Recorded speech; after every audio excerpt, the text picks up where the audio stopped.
Добро вечер, фала на поканата. Јас сум Велевски Тони од Делчево и сум повише од 38 години сум во Делчево, од 14 години.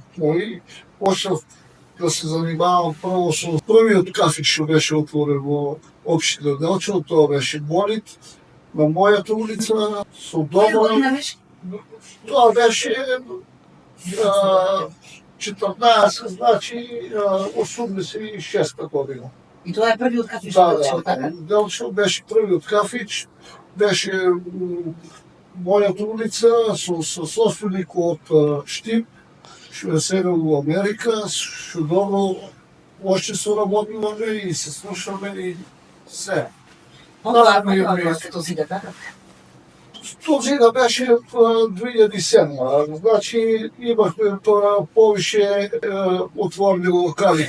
Тоа беше најубавото време, над гимназијата тоа беше билјарски клуб да држев, после седмичара, па се префрлivме доле Хаосов Каос, па дојде идејата за тоа.